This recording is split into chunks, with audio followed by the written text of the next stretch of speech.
Welcome to The Topic, where we highlight Houston Community College, our students, our programs, and our reach into the community. I'm Todd Duplantis. HCC's Northeast College soon be entering into the fall season, of course, with a new academic year and a new president. Dr. Monique Umphrey joins us here on The Topic. Welcome to The Topic and welcome to HCC. Thank you, Todd. Thank you. You've been on board for a few months now, but you've got a lot of exciting things happening at the Northeast College. Most recently, in a college or a campus expansion. Maybe you can tell us about that. So we have the new expansion in the North Forest community. Right. It is the renovation of one building, which is the workforce building, and we have two new buildings. We have our academic building, which houses the faculty offices and academic classrooms, as well as the new automotive center.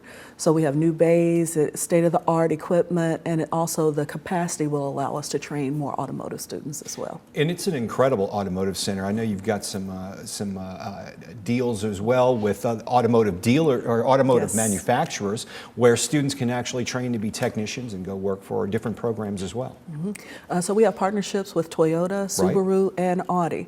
And so with the launch of the new center and the new automotive center and those bays, we'll be training a new cohort with comprehensive training to prepare to work at any of those locations. And folks can go in there and get short-term certifications, or they can go through two-year programs and beyond, correct? That is correct. So we have level 1 certificates and degrees. This was very important for the community, having a workforce building built in that area to have certain programs. You have automotive, and what other programs are being offered around that area? Starting in the fall with the launch of the new center, we'll have welding as well. And in the spring, we have plans for plumbing, pipe fitting, and HVAC. Okay. Now, another thing that I'm very excited about, I'm a former journalist, so this next thing we're going to talk about excites me because I know it's going to get a lot of media coverage nationwide, but the Emergency Response Training Center. It's more than just a name. This is an incredible center, and we're going to show some animation while we're talking about it, but tell us a bit about this project. One reason why I'm so excited about this project, a lot of people thought of this initially as a public safety project, but it's much more broad. Sure.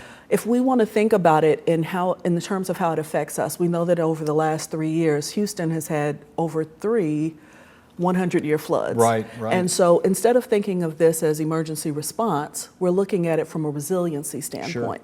So we're looking at a collaborative way to be proactive and resilient as we plan. So what's amazing about this is HCC is positioning ourselves from a collaborative standpoint. When we talk about the future of work, this is not just the future of work, this is the future of education. Sure. Because we're bringing an interdisciplinary approach to this. Just last Friday, we had an incubation boot camp.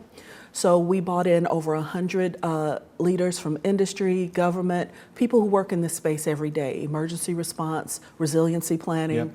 And so we had them come together to proactively plan for how we can protect not just the Gulf Coast, but starting with our neighborhoods, then our city and the region. And this is, when I first heard about it, I'm thinking this is a Gulf Coast thing. This is a nationwide deal because it's really a one of its kind. It's going to teach emergency responders how to train in the event of water is rising, so they can know how to save people when events like Harvey hit again. Oh, absolutely. So the facility will be state of the art. I've shared some renderings so you can see all of the rising water simulations that first responders could face, but what's especially innovative about this is it incorporates other disciplines too.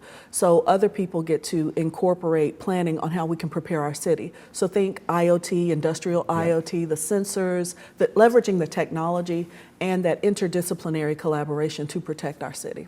And I can just see first responders from across the country wanting to come down here and train at this facility. We haven't seen anything like it. It would be one of the first in the nation. It would be the second in the nation that I'm aware of, but nothing to this scale to look at it from a resiliency standpoint. Dr. Monique Umphrey, you've got your work cut out for you, but welcome on board. Thanks for being on The Topic, and we look forward to having you on here again. Thank you, Todd. And if you'd like to know more about the happenings at the Northeast College, you can log on to hccs.edu/Northeast College. For The Topic on HCC TV, I'm Todd Duplantis. I'll see you next time.